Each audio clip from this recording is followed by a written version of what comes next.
I just want to say from the bottom of my heart, I'd like to take this chance to apologize to absolutely nobody.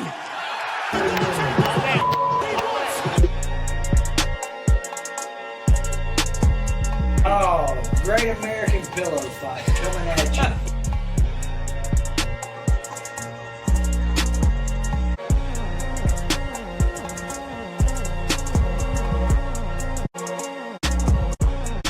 Man, take me out. Somebody just turned the go switch on these suckers and people are moving a lot faster. Something's going on, and I ain't ready.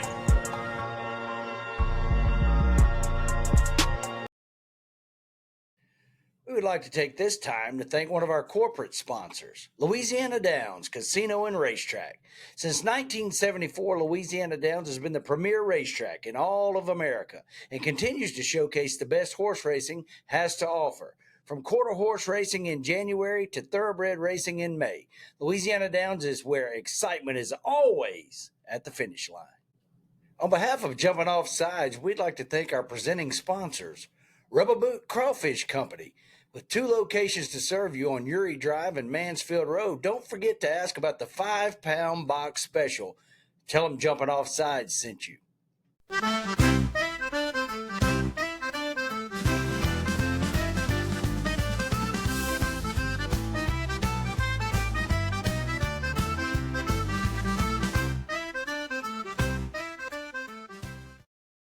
Now, from Suite 11 at Louisiana Downs Casino and Racetrack in some basement in rural Central Florida, it's the Jumping Off Sides Podcast Network. Here's your host, Chance, JD, and Mike.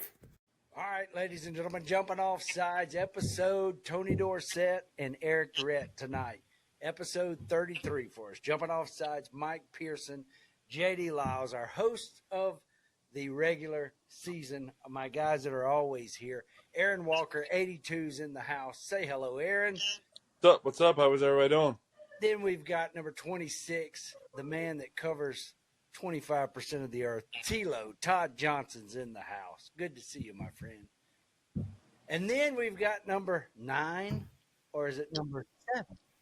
Yeah. Hell yeah, Todd. Yeah, good to see you, brother. You guys. Then we've got number 9, or is it number 7? Yes, I sir. can't remember, but all I know is we've got his jersey sitting right up here over my right arm there, right shoulder. Brock Berlin, thank you for joining the show, my friend. Glad to be here. Glad to be here. All the way from New Jersey. How are the vibes up there in Rutger land? I'm not real happy to be up here right now, man. It's weather's not great. Look at them young studs. Wow. Look at them suckers. Who is 71?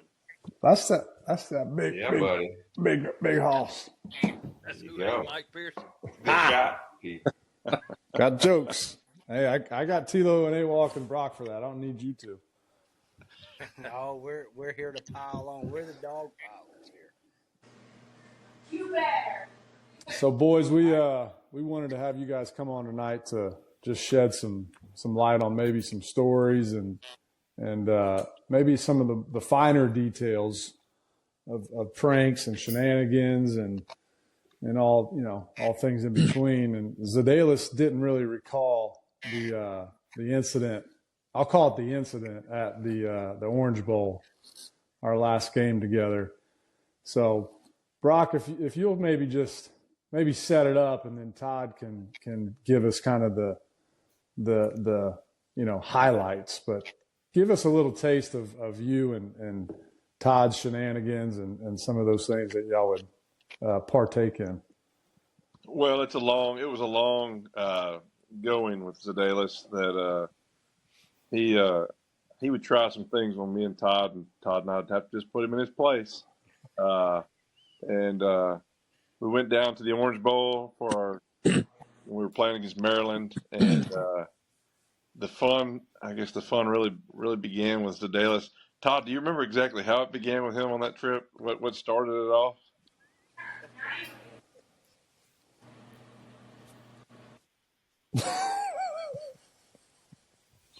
No, he always, was very envious of Brock for some reason, and I always liked to try and stir things up with us. So I don't know how it initially started down in Miami, but he was just open that fire trying to. He definitely got us going. Get us going, and he got us going.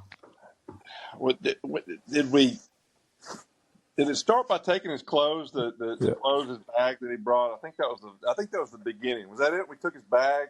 He didn't have any clothes. I'm trying to remember how it got started.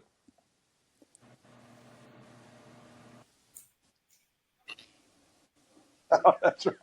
I forgot about that. Cream ended up in his shoes. I forgot about that. And so he got really upset. He got really upset about it. Yeah, like he blamed us. I forgot all about that. But he blamed us. So Dallas, I think Chandler was. And, was Chandler his roommate? I think Chandler was his roommate. We had to respond accordingly. Yeah. Poor Jeff Chandler. Yeah. All-time scorer. Jeff Chandler, our kicker. Jeez, poor guy. Chandler gave us access into the room, and so Dallas liked to wear his tennis shoes with no socks, and so it was the first day we had workout 7 a.m. that morning, and so he would wear no socks.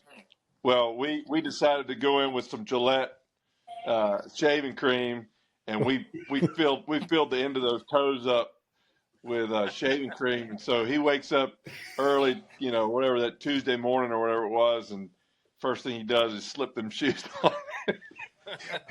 He had to work out in shaving cream that morning. Hot.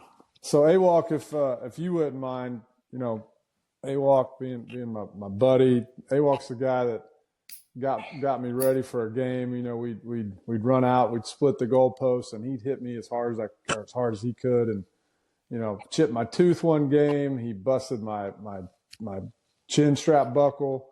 So we had old Timmy Sane getting us ready. But if you wouldn't mind giving our friends JD and Chance a little rundown of the rock, paper, scissors on who got to powder yours truly when I moved in. And I might be reconnecting here like usual. I mean, was it? Do we have to rock? Do we rock paper scissors? Or we pull straws? I don't remember Rock paper scissors. how it ended up, but I ended up with a short, and I mean we'd be out. All of us, we'd be out there playing. What did we play? 007. Yeah, the Bond. Yeah. And you went to bed, like old man went to bed, take a nap. Yeah, it was in the middle of the day. I was just taking my little cat nap. That was back whenever Jackass had that. They get a full hand of flour and they just take that full hand and just smack them right in the face. And boys, I was a mouth sleeper like this. I just, just wide open. That was 2 days, right? He slept in a cave. Yeah. He had foil over the windows and everything. So we popped that door open and that light shined in there, and he's in there dreaming about whatever the heck Mike Pearson dreams about, Melissa or whatever. But I took this big old bear paw full of flour and smacked it right across his face, and boy, he come out of there. We piled out of there. He come out of there. We're sitting there like nothing happened. He come out of there gagging. Oh, he was gagging. I was hot too. He couldn't see. That shit was so funny, and we all just kind of looked at each other, trying not to laugh. He wanted to fight. Hey, he wanted to fight somebody so bad, but all he did was carry his little happy butt in there and get that broom, sweep it all up. I was so mad too. I just wanted to. Oh, them suckers! And it was like a direct hit. It was like right in his nose, in his mouth, all in his eyes. I was probably dreaming about, eating a Gator dining and just, in my happy place. And Brock, it's bringing back. Remember, do you 40 pounds, just a ghost white face. Do you remember when we were all going home one weekend and the water knobs on the shower like busted off the wall? We called Reed and we're like, "Hey, we're leaving, but there's water coming out of the." Do you remember that? I remember one time when me and Tilo came back and the pilot light on the heater wasn't on. Yeah. We had to sleep in the same. We slept with knit caps and sweatshirts on both of us in the same bed, trying to keep each other. I mean, I took that, those. I took those guys by our house and showed them where the Pink Palace was, and they were not real impressed with how a bunch of, number one recruits from all of our areas got treated back in the in the day compared to what these kids have now. Yeah. We definitely driving every Dodge car or truck on the dealership up to the. No, but we had some scooters, boys. That's right. That's right. We did. Ended up in the dumpster. Hey, Tilo, we always had scooters. Yeah. Oh yeah, buddy, but we had some fun. We want some football games too. Pearson had a scooter if he could find it. Yeah. These suckers. I mean, guys, when I talk about the pranksters and the circus music and all the above, I mean, these two guys on the screen, I mean, they were ruthless. Just and like I told y'all a few weeks back, it got to the point where you just kind of let them do their thing, because if you tried to even minimally get even with them, it was just going to be another death nail in the coffin. So I think Tilo's having a hard time. Can you hear Tilo? I think you're cutting out. Come strong, don't you, Brock?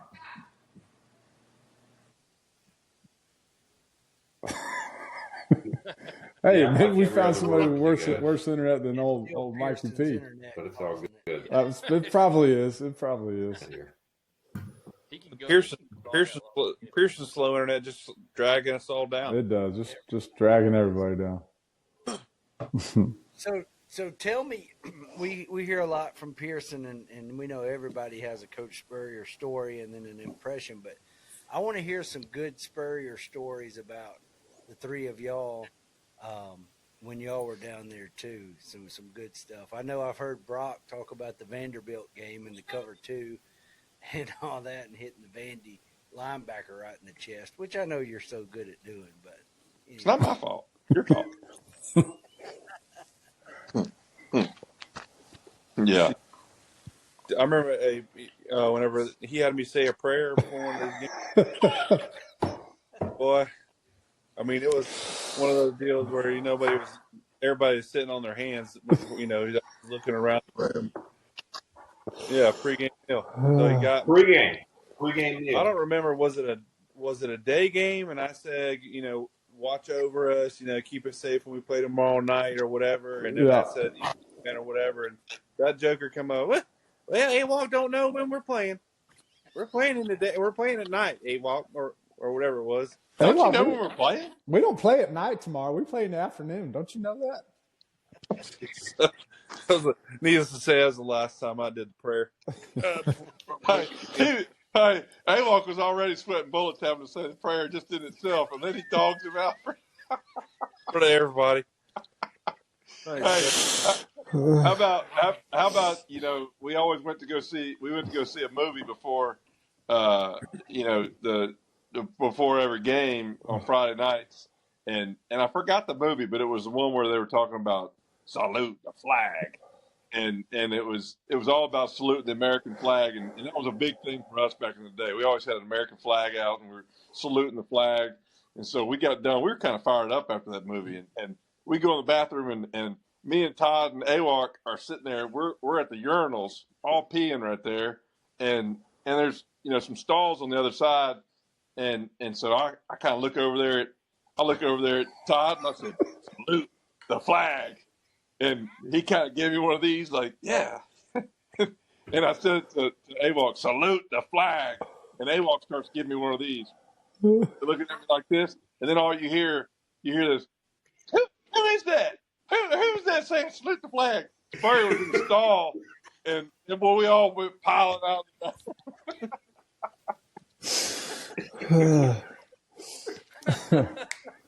God. I just remember him always. Brock, was that you talking to the bathroom? No, sir. I don't know what you're talking about.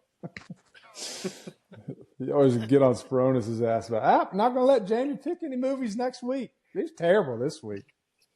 These were bad movies. In Too Deep. That's terrible. In Too Deep. These terrible What picks, did he do on Jamie. Any Given Sunday, Mike? Oh, so do y'all remember? Because that was the night, I'm pretty sure the night before we played Michigan State in the Citrus Bowl. And remember, Johnny Unitas was like the coach, I think, of the last team on the film. And when his face flashed up on the screen, he's like, Johnny U! Look, it's Johnny U! Like in the whole, y'all remember him doing that in the theater? Like just going on and on about, Johnny Unitas. Yep, Johnny U up there coaching. You see that, boys? And we're all like, who the heck's Johnny U? I don't even know who that guy is. He's all excited. His buddy was on there. One of his buddies. Good stuff.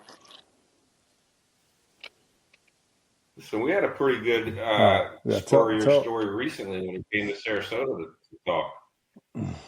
You and AWalk and Rex were all at the event and sitting with Coach Spurrier, and I get up and tell a story about Rex and Coach Spurrier when they were getting recruited, and I'm saying, Coach Spurrier was sitting in Rex's house talking with Mr. Grossman and blah, blah, blah, going on and on. Spurrier looks at Michael and goes, I wasn't wearing a bathrobe. That's not true. He's not telling the truth. That's not true. No. Because I think you told the crowd he was wearing Rex's dad's bathrobe or something. He's like, Michael, I wasn't wearing a damn bathrobe. Hey, did you tell him the story about when Spurrier was at South Carolina now and he came to Rex to go recruit that quarterback? Remember that, Tilo? Oh, did Rex? I don't know if he told that did he tell that when he came on, when Rex was on? He did. He told us that. Yeah. Yep. About, I ain't getting you recruited anymore. The quarterback that Spurrier was. Okay. Yeah, we may have told those guys. Where did he commit to? Clemson, I think. Yeah, he went to Clemson. Yeah. Yeah. Yeah. I'm not going to get you anymore. Yeah. We got him, huh? He's going to sign up, huh? That's funny. That some bitch just signed with Clemson this morning.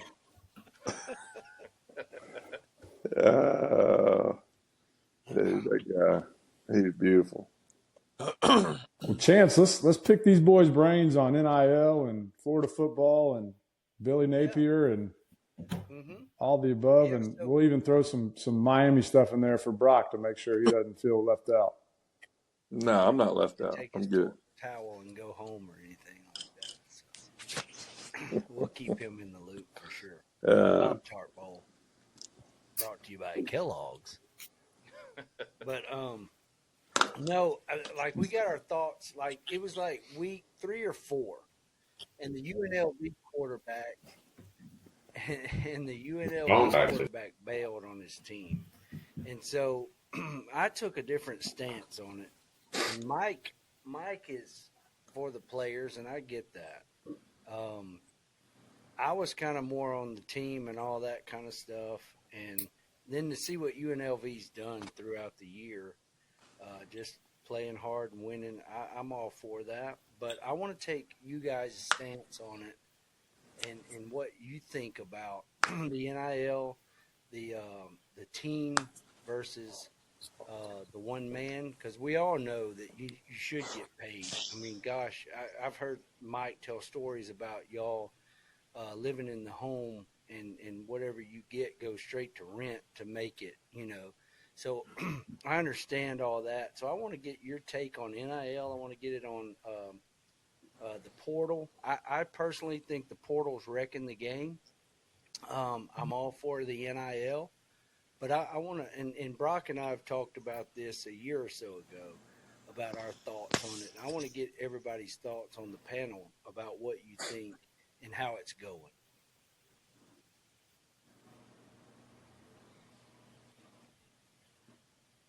I mean, I'll go first. I mean, the NIL is it's. Go ahead, Tilo. Go ahead, Lo.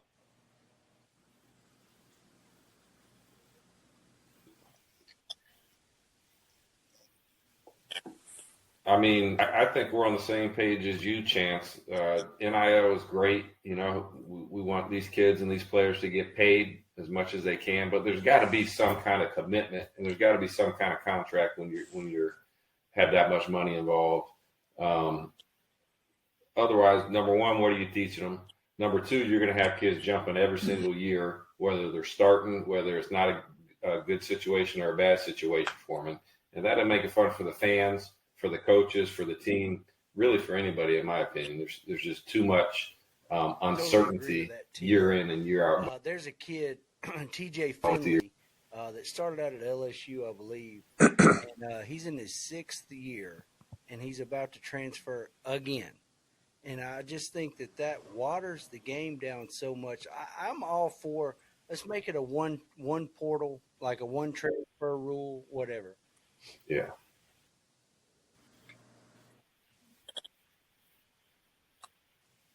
Yeah.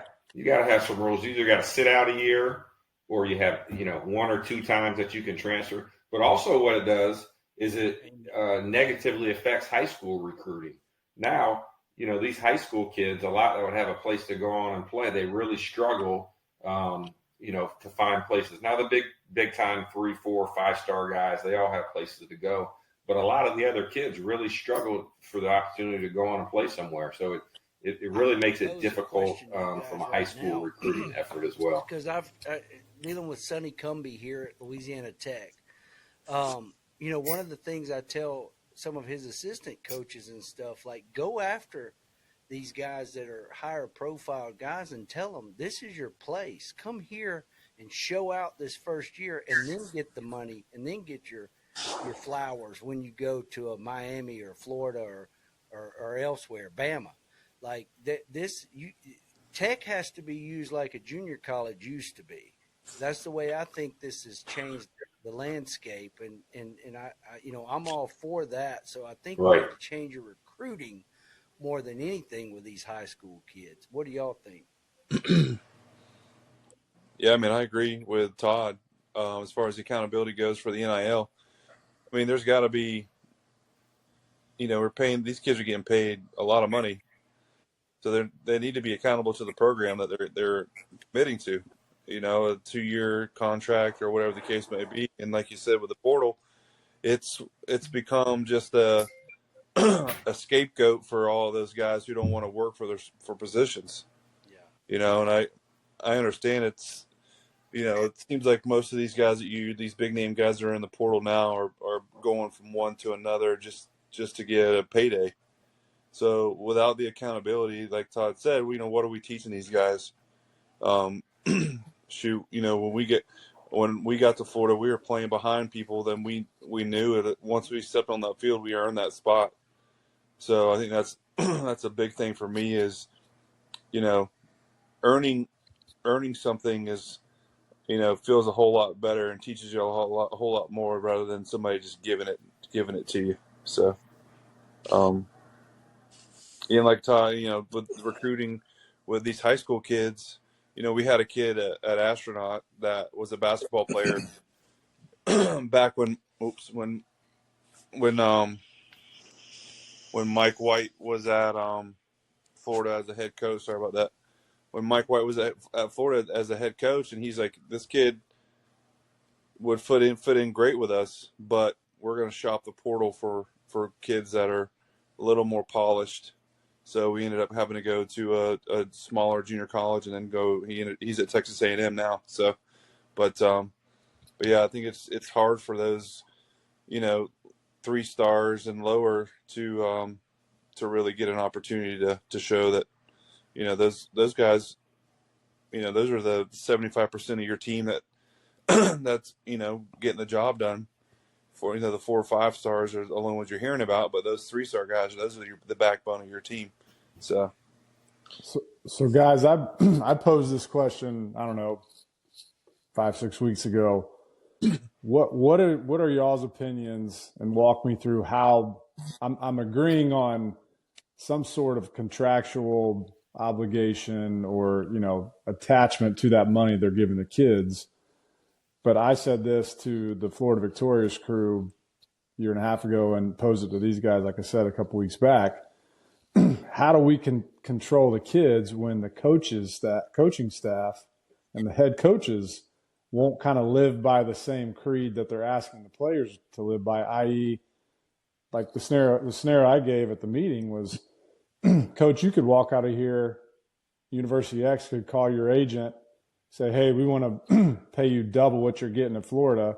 We're going to pay your buyout, and here we go.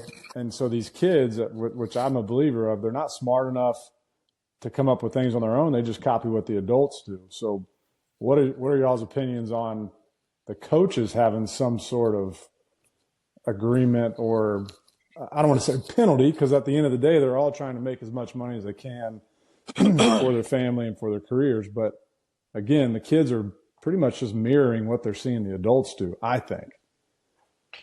I agree with you, Mike. I think that, but they don't. That's what I'm saying. They don't have them. Okay, so they put a rule in where do for we that. go from there? Because we got to make some sort of correction now, or else it's just going to be this continuous vicious cycle where, again, the coaches are going to show the kids, hey, this is how you do it. Yeah, there has to be. Hold on, Tilo. No, correct me if I'm Brock's wrong. got They the put a floor. rule in. No. I think Tilo's lagging a little bit, so he couldn't hear. Go ahead, but no, I think that it's two separate. It's two separate things, right? So you got the coaching part, and you got they're copycatting what's going on with coaches, but it's two different things. And I think that, as someone who went through the transfer portal when it wasn't even a portal, and knows, I remember sitting in the house with you guys and sitting at that kitchen table going, I don't want to leave, because, you guys are my best buds. We've gone to war together. Look at us. We're still tight. Here we are, 43 years old, right? And that was a hard decision for me, to make that decision, because I knew that I wasn't going somewhere and I was going to play tomorrow. I was going to have to sit out a year and then prove, there was a whole process to it that made me sit there and really evaluate the decision, which it ended up being a great decision for me. But it really makes you think. Right now, there's no thought process at all. Everything's done with emotion. Right. And all these kids, they get pissed off because they get beat out, or they get pissed off because they're not making enough money or whatever. I'm out. And so it's all driven off of emotion.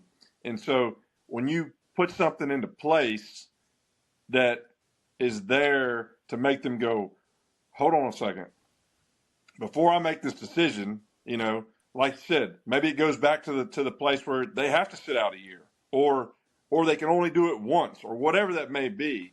But there's got to be something that makes these kids start thinking twice before they make some crazy decision. Let's face it, college football is not fun to watch like it used to be, because you can't even keep up with a team anymore. You don't even know half the players, because you got, all these different kids coming in now. Fans don't know who they are. We don't know who they are. And it's like, like to AWOC's point, you guys come in, you train together for 2 or 3 years to earn a position, to come in there and to be, you earn that right. Getting paid, I'm fine with getting paid. That's awesome. These kids need to get paid. Does there need to be some sort of contract to where, there could be some things that can be done with NIL. I don't care how much money they make. That's great. But going out and just leaving your teammates, and just because you got pissed off because you got benched today, or whatever that may be, something's got to be done. Well, you made a great point, because, the other day my brother and I were watching a game, and in years past it would be like, oh, hey, that's number 82, Aaron Walker from Astronaut High School, dual sport athlete. Now they say, hey, that's number 82, Aaron Walker, transfer from, LSU or what. And it's like, I looked at my brother and I said, this is getting a little out of control, because now it's just it's part of the equation, and there's no turning back. I don't think. I just don't see how you put the cat back in the bag. Then it changes how the coaches coach a player, right? Oh, so sure. Maybe you're, you have a player that you're paying, like I say, a quarterback that you're paying, $6 million to play quarterback at your school, and now you're giving them 3rd, 4th, 5th opportunities to be successful, rather than, back when we played, they to make 2 or 3 mistakes, they're coming out of the game. We talked about that earlier, 100%. the whole dynamic of the thought process of a coach too, you know?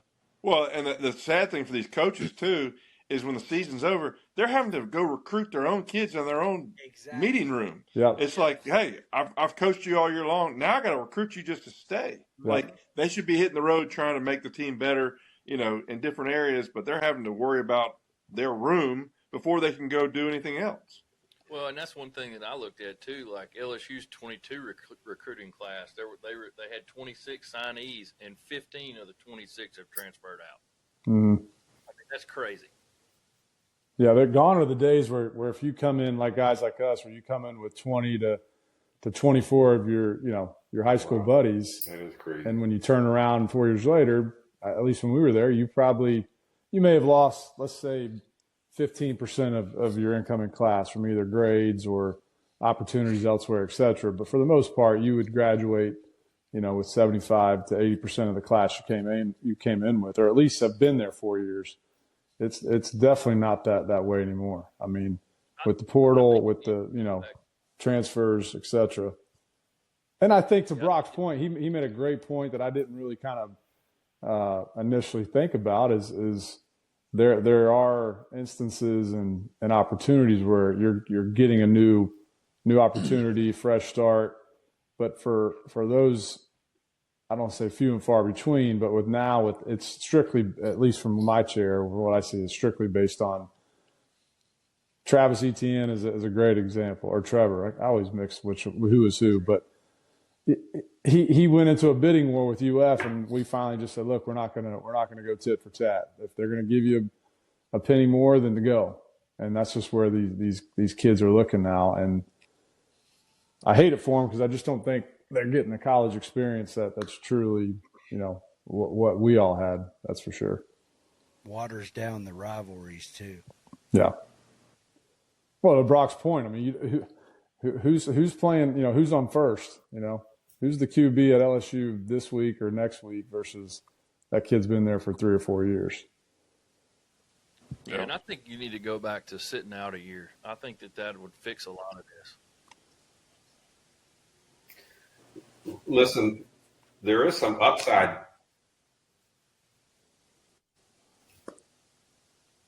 I agree 100%, but there's some upside to all transferring and not having to sit out, because I don't think there's going to be just 1 or 2 dominant teams like a Georgia and a who are just out there in front of everybody, just totally dominating anymore, because they're not going to have the depth, right? They're not going to have, I agree, all the 5-stars on their team. You can play somewhere else than that.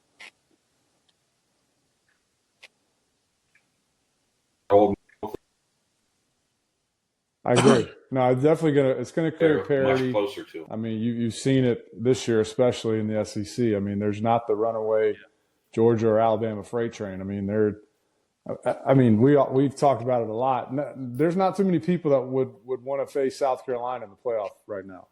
I mean, with the way that they're rolling, and again, because they've been able to tap in to some really good transfers, some guys that weren't originally probably going to be projected to be on their roster, say 8-9 months ago. And I think, like most people, the people who embrace it and adopt to it and really understand it better than others are going to have. I mean, Deion's love him or hate him. I mean, the guy took a 0-whatever team and was right there in the thick of things of trying to get in the playoffs and basically less than 24 months. So he's a prime example. It's 100%. He's the golden child of it. Yeah. So. I think, to me, you give guys one free transfer. I like the one. You got one free one, and then after that, you got to sit out. Whatever the rule is after that. But I mean, you got to make guys start thinking about it, or else it's just going to be it's the Wild West. Yeah. But this question's for you, Brock. So you went to Miami, and it was the heyday of the heyday. You're behind Kenny Dorsey, and so you go there, and Buck Ortega too. I forgot you were behind him. But anyway, you transfer to Miami, and you have to sit out a year. Do you think that year helped you so much of that, or would you rather have been able to transfer and sit behind Kenny and then go from there? Because if something happens to him, you're next man up. Like, did you learn more by just having to sit out? But yeah, I mean, I learned a lot that year. Yeah. You know, I did. I learned. I learned a lot of things that year. That was a tough season, having to sit out. Would I have liked to have been able to? Now, I wasn't going to go and, you know, you're talking about a guy who was a Heisman finalist. You know, you got to understand, back in the day, if you transferred, you kind of had to play the game of what's the best scenario the following year, right? Mm-hmm. And so I was looking at it, you know, as a place. You know, Miami was a great fit because you had Ken Dorsey, who was going to be a senior, and then behind him, it was just kind of unknown what was going to happen after that. So it was just a really good situation for me because I knew I was going to have to redshirt, and that was going to be a year I had to sit out. You know, sure, would I have liked to have, you know, if the rule was you know, that I could go play immediately, I wouldn't have gone to Miami. Mm-hmm. You know, because I would have gone somewhere where they needed a quarterback right then and there. Yeah. But at that time, you know, it was you had to find a place where the fit was going to be good the following year. That's true. And so that was my mindset on that. You know, but did I grow? Did I get better and whatnot that year? Yeah, I did. I feel like I learned a lot of things. But would I have liked to have been able to leave that year and go play immediately? Absolutely. You know, I was ready to play.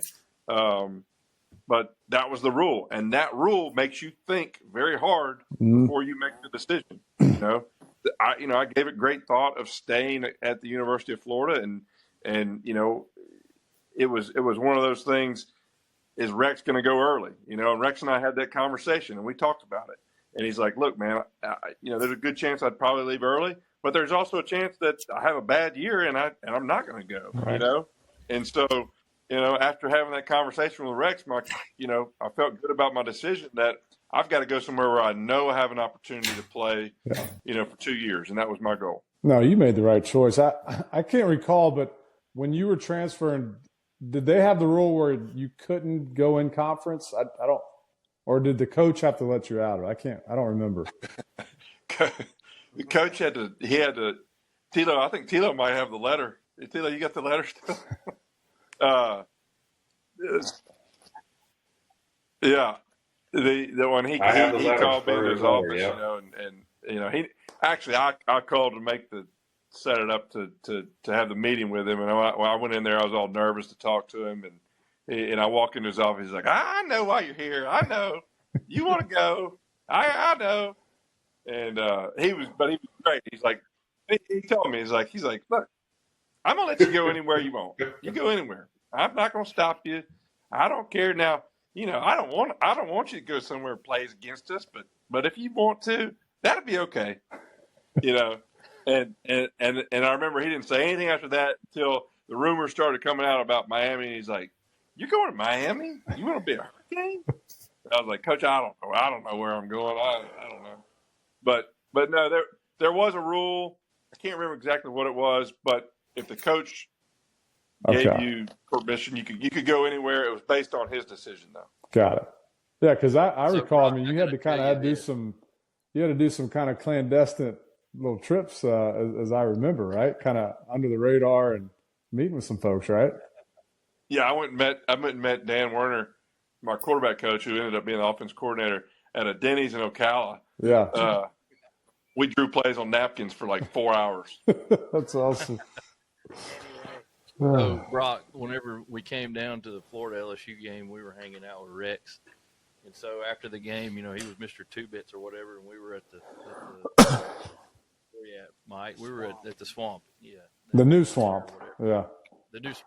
And so we're sitting there, and we got to talking about all that. And he said, yeah, you know, whenever Brock got recruited, you know, to Florida, he's this big hotshot quarterback. He's coming in, you know, everybody was asking me, you know, where are you going to transfer? Where are you going to go? And he was like, man, I didn't know. I didn't know what I was going to do. And he said, you know, Coach Spurrier came and told me, he was like, look, man, wherever you want to go, just let me know, if you want to leave, And he said, we all got to the rec. I think you got there early. And he said, we were all at the rec playing basketball.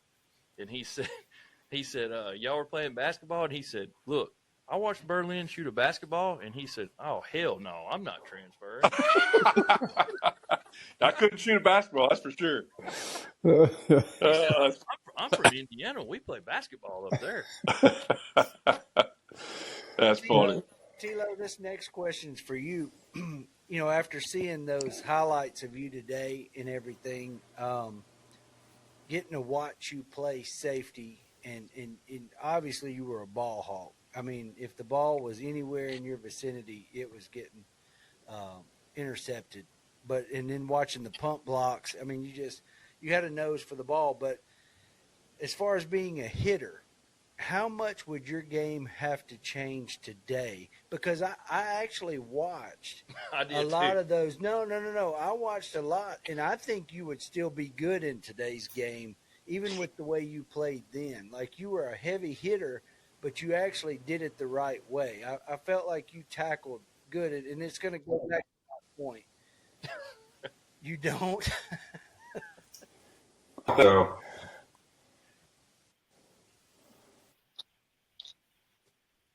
yeah, I mean, I would have drastically had to change the way I play, because I was literally aiming for face masks and helmets, usually with the crown of my helmet, which I know isn't the smartest thing to do. But, we were trying to hurt people and take them out of the game. I saw, the Jaguars game where Trevor Lawrence got knocked out, and the defender's like, I wasn't trying to hurt him. I mean, right. Now you're not allowed to say that you're trying to hurt them. We were trying to hurt people. We wanted people to not run over the middle of the defense, right? We wanted them to fear, going through the middle of our defense and to be thinking about it. And you really can't even say it anymore. So we're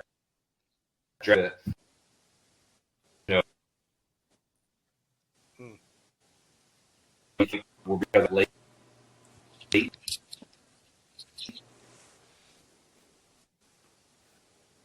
Right. Or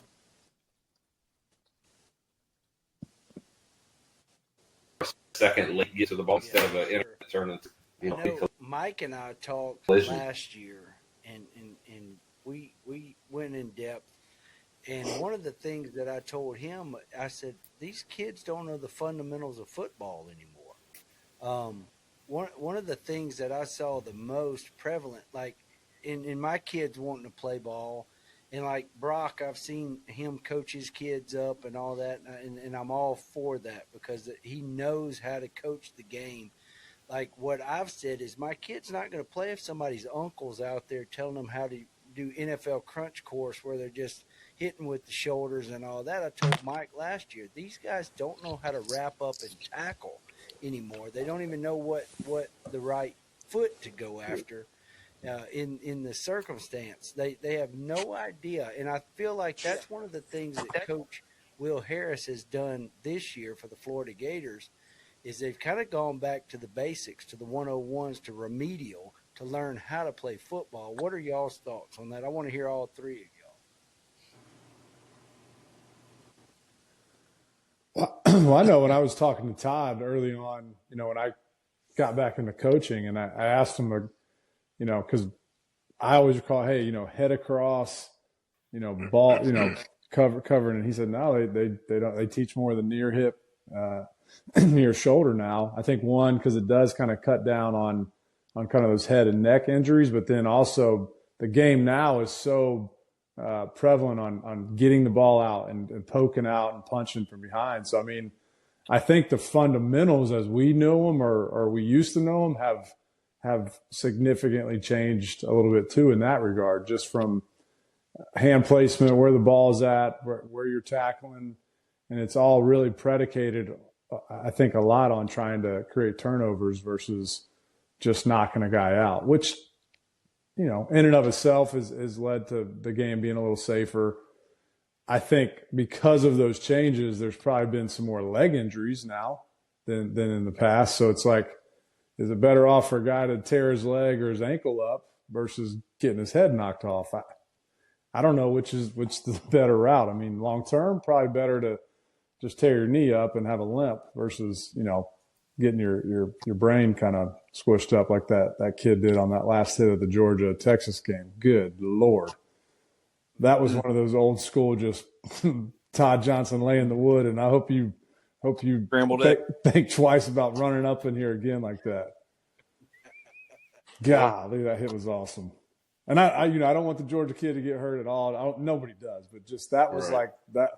I mean, we were at a Christmas party, and every guy that was probably 40 years and up just started hooting and hollering like that's exactly what you want to see. But I think, Chance, the fundamentals have started to shift some, and that was after me kind of talking to Todd and be like, is this right? Like, am I? I don't know enough about playing DB and linebacker really, but he's like, no, that's they're doing it the right way. It's how they're teaching it now.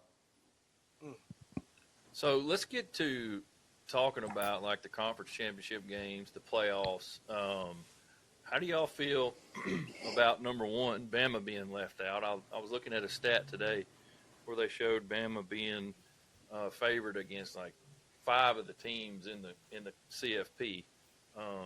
SMU, Arizona State, I forget who else, Boise. There was a few of them, Indiana, Clemson. How do y'all feel about the conference championship games and those conferences getting an automatic bid, to the top 4 when, we're not necessarily picking the best 12 teams, it doesn't seem like. Yeah, I mean, I don't know. I think no matter what you do, I mean, if you put 14 teams in there, team 15, 16 can make a pretty good argument of why they should be in. So it's so subjective, I think, because I was watching an interview with one of the committee members, and they were talking about if you're not in a conference championship game, then your ranking's not going to change. It's like, well, how does that work?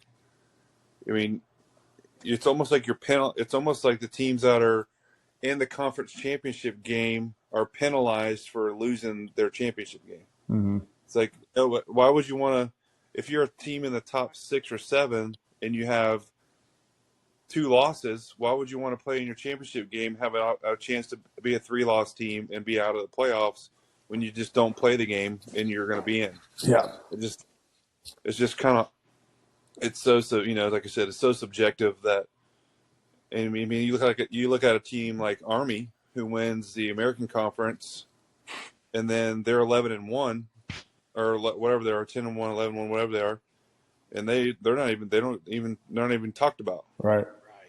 So it's just, I don't know. I think that they're setting it up to be just one big conference where, there's no. There's I think I saw something the other day. It said something about like a Pacific, a Central, like South Central, South, like splitting the country up and basically just playing ball. Yeah. Like the NFL. Yeah. I think, A-Walk, you're right. I think they're going to go to kind of call it an NFC, AFC, or, middle, cut the line. Here's the East side versus West division. And JD, I think the committee had no choice to not put Bama in the game. One, because it's going to be the same SEC bias, all the griping and complaining that everybody always talks about, because now that would have been, I guess, our 4th team, correct? In the that would have been, yeah. If Bama would have got in, that would have been our 4th. So it's just one of those deals where I don't remember who said on the committee, but they talked about, well, if you're in your conference game, that shouldn't affect you. Well, if they don't put SMU in, then they have to kind of backtrack on their previous statement. So, well, then you look at a Georgia team. If they lose to Texas, they got Right. 3 losses. So right. Would they be in? It's like it's just so subjective. I mean, you can make a point for every SEC team. Even South Carolina, shoot, they could probably beat 4 out of 4 or 5 teams in that playoff right now too. Yeah. So, Todd, tell us your thoughts on that. I think they got it right, though. I do, personally. Yeah. I think they got it right.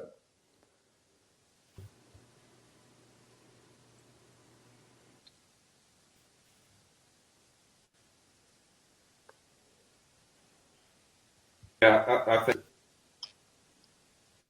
or they want teams to be for being in there.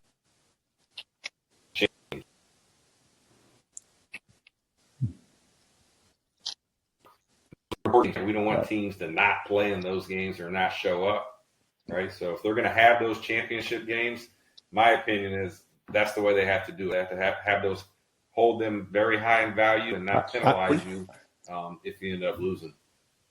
Otherwise, I did enjoy watching Saban. I mean, it was all he could do to just sit there and kind of bite his tongue, because you could tell he was like, he wanted to go full bore, Bama mega fan, but kudos to him, because he held it back. It just, at least visibly, it looked like on his face he was ready to just unload a lot of information and data. And he's like, you know what? Just let it go, Nikki. go get you an oatmeal pie. I think this whole playoff situation is the most difficult that we've seen so far, because when you're dealing with this many teams, you're just opening up the door for so many arguments, like we're all sitting here talking about and what we've been listening to for the past few days. I mean, we were dealing with 4, you're dealing with 8, whatever you. To me, I go back to the old BCS, exactly. way it was. I liked it the best, to be honest with you. Versus Georgia. Yeah, throw it in because computer. But nah, I love it. I love it, T-Lo. I love it.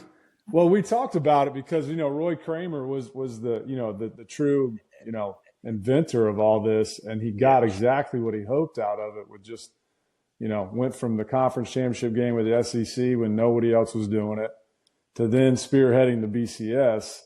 I would love if somebody could blow dust off of that computer and dump all this season in there and just see, maybe not the seeding, but see who the top 12 would be this year. I'd be curious with that old computer system model, whatever they compiled together. But as I recall, there was still that last human input piece of the equation with the BCS, correct?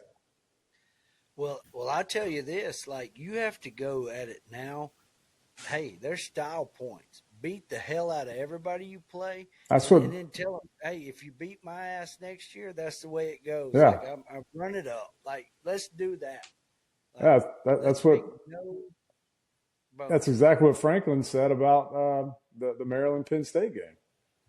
When Loxley got all pissed off, he's like, hey man, I was told that our point differential mattered, so we got to let our kids get out there and throw the ball around the yard. So so sorry guys, but yeah, it's part of the equation if that's going to be factored in, for sure.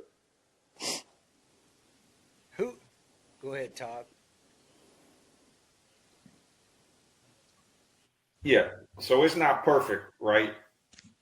But JD, think about the matchups we have this week. Right? What do we have? Clemson at Texas. Yeah. That'll be an awesome game to watch on Texas campus. Right? What are the other ones? The state of Indiana is going to be on fire with that. Has that ever happened before? Playing Notre Dame. Indiana at Notre Dame. Yeah. I'm ready to watch that. Well, let me throw this into the equation for everybody. So, all right, we have and I keep going back to this because it's local. But you have like the Independence Bowl. You have they match up some of these bowls in that first round of the playoffs, because I think what you're going to have is, and I say this from a standpoint of somebody that does, you're going to get donor fatigue. Like these fans can't go to they've been going all year long. Now they go to the first round. They go there. You win. They go to the next round. Then the next round. And these tickets aren't getting any cheaper. Like, go to the Independence Bowl, go to the Liberty Bowl, go to some of these other bowls, the Music City Bowl. Use them as the first round, where you have a hungry fan base of local people who are going to show up, support, and then then go to your next bowl, the bigger bowls, and the bigger bowls where your donors are gonna go. But is the first round the only round that's having the host plays, or no? Is the first round the only one that has the host? Yeah. And then after that, it goes back. Mike, the first round is there's a home game the first round, but then after that, then it goes to bowl games, correct? Then it goes to bowl games. Yeah. Yes. In the second round. Yes. So that's where I think. When is the first round?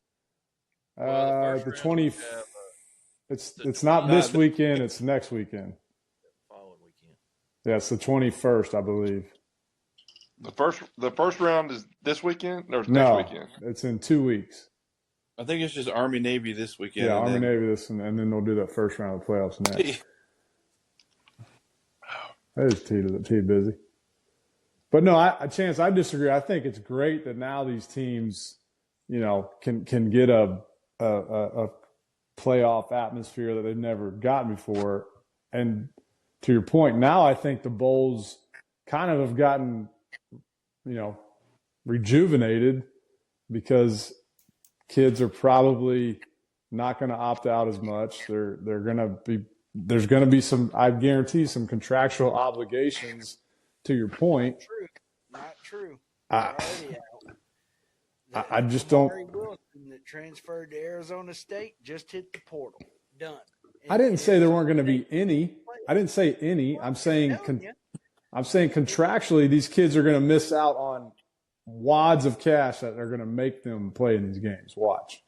These NIL groups are going to get smart. What if Quinn Ewer's agent tells him? Let's not take the biggest marquee guy or Travis Hunter. I'm saying your guy he's not real sure if he's leaving yet, and he's not going to make $20 million. Whatever. I'm done. Here's the deal with the bowl games to me, though. Don't get so sensitive, Nancy. You'll be okay. You settle down. All right, pal. If the first rounds are our bowl games, let's just say Clemson, okay? Now, granted, they're having to play on the road at Texas. If they beat Texas, then they got to go on the road again. So it really doesn't matter first round. One team is going to have a home game. That's what I mean. It's to your advantage to get to have a host. I mean, that's the whole advantage. If you go to a bowl game, your advantage is it not an advantage to play at your home stadium? Yes or no? Yes, it is. Okay, then you get rewarded for absolutely. Yeah, so you get rewarded. That's why it's not DUM dumb, smart guy. It's you got rewarded for the first round. When I come to Tampa. Yeah, you come on with that. Come on. If Florida makes the playoffs next year and they go in as a 7 seed, yeah, and Penn State goes in as a 12, and they play at home. Go to Florida at home. I don't give a shit if they do or not. Like, yeah, right. You can stick that belt buckle right up where the sun don't shine. Your ass when we line up head on head. I mean, it's just the way it goes. Jay, do you see how quickly he just averts that, home field advantage? Yeah. Hilo, Brock, help me out here. No, they're with me. They're with the home field advantage. It works. Where I do think the playoff should try to revamp is I think after that first round, they should reseed because case in point, Oregon might end up playing Ohio State, right? Yeah. I mean, if you want to say something unfair, it's like, my goodness, let's reseed the remaining teams. So now we don't have to play with what might be the best team in our bracket beside us. Well, Clemson won their conference and they're a 12 seed. How does that work? It goes back to the whole ranking. Like, say, that was the biggest argument Saban made, which I think he was right on the point and dead on the mark. He's like, look, it's either the ranking and the strength of schedule matters or it doesn't. You can't have it both ways. So that's where he was getting all, riled up. But hey, JD, if Florida does get to host a first-round playoff game next year, you got tickets with me up in the Touchdown Terrace, and Chance can just sit at home and watch it from the Liberty Bowl if he wants. Yeah, let's do that. Me and Brock will watch it by ourselves. He can go over here to Independence Stadium and watch it on the field. Yeah. Because it doesn't matter. I mean, home field sucks. There's dumb. You don't want to. Why would you want to play the first? Why would you want to play the first round in your home field with the crowd? Let Todd talk, would you? I'm tired of you. 26 is your floor, buddy.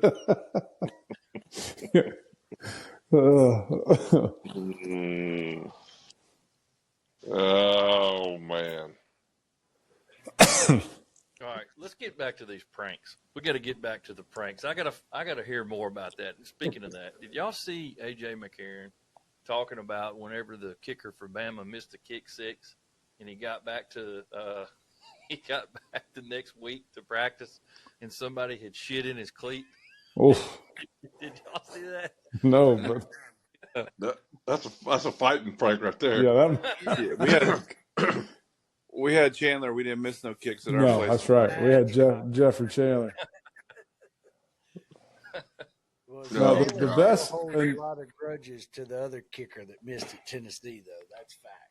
And Tilo ain't on here, but our last spring game, which I'm sure the Brock and AWOC remember, was a joke because we had I think 6 or 5 healthy. I mean, Rob Roberts had to play center.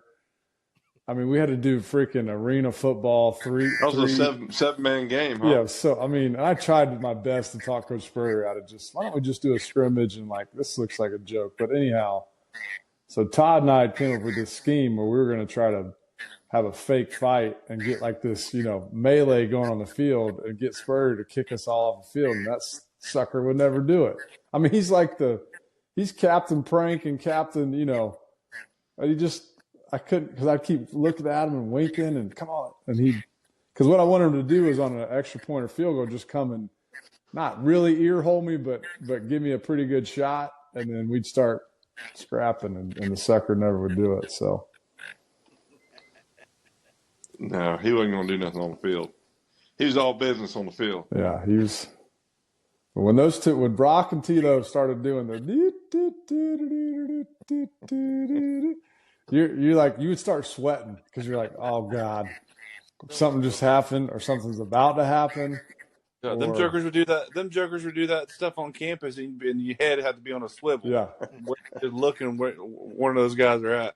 I mean, me and AWOC would come walking out of OSL or something, and they'd be sitting there. You know who they remind you of, JD?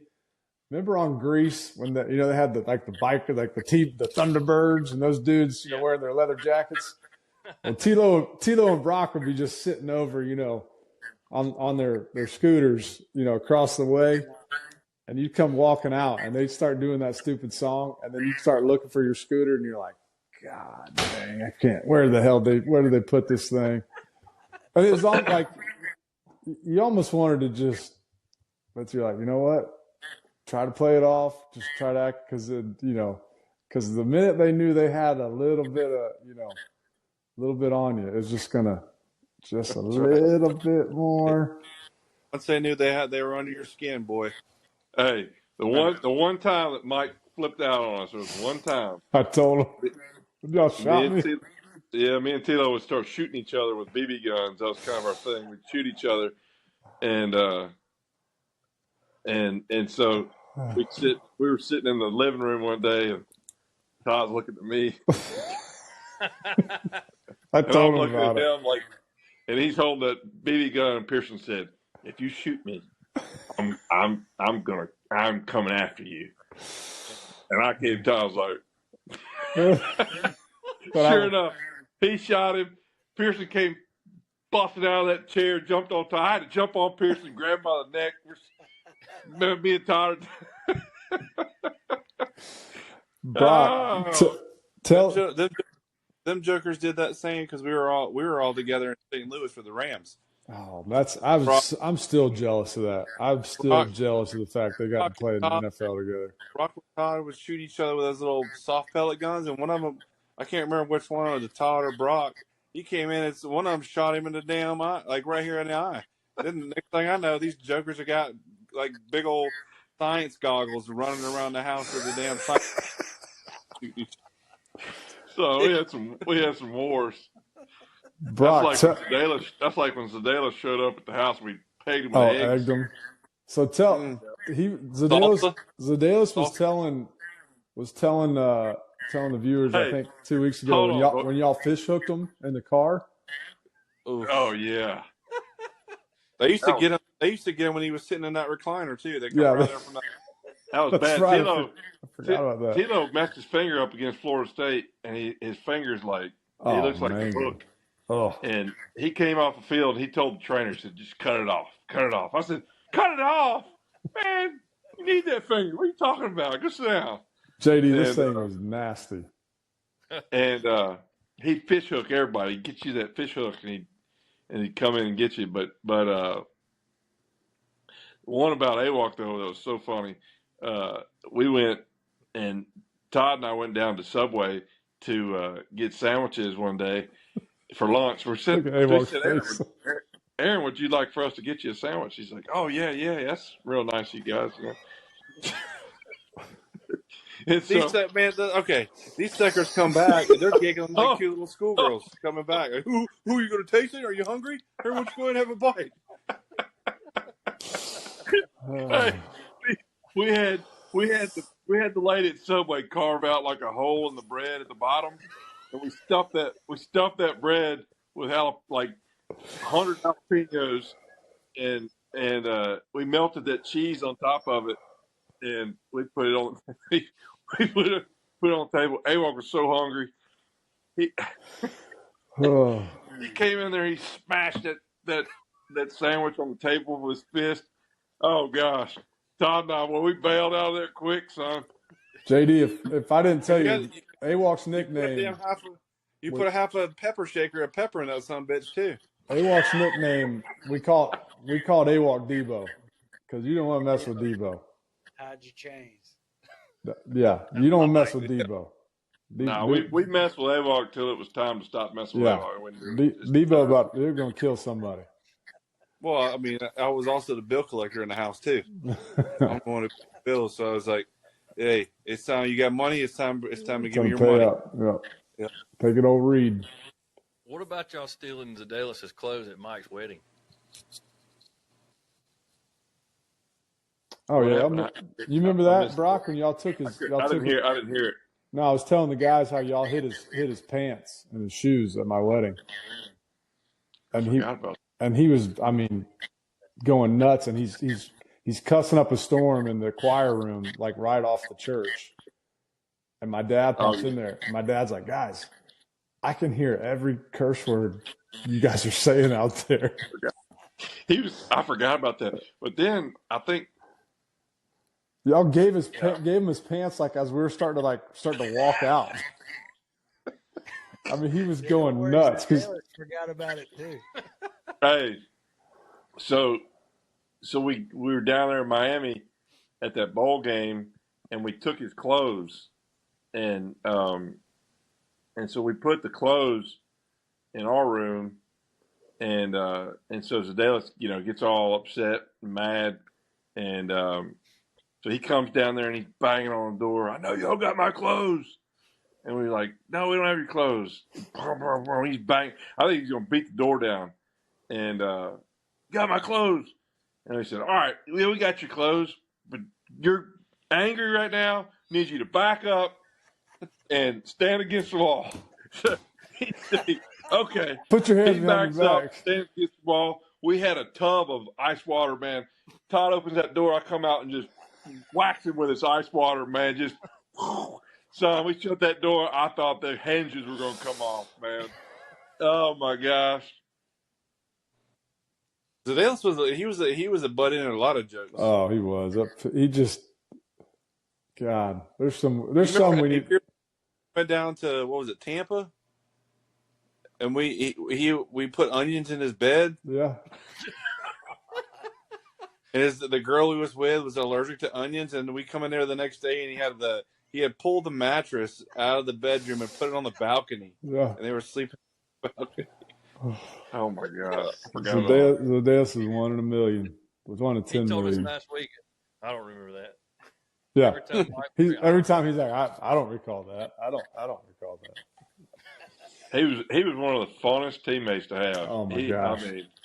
He's a guy you want in your corner too. He will maim, kill, and he'll pillage for you.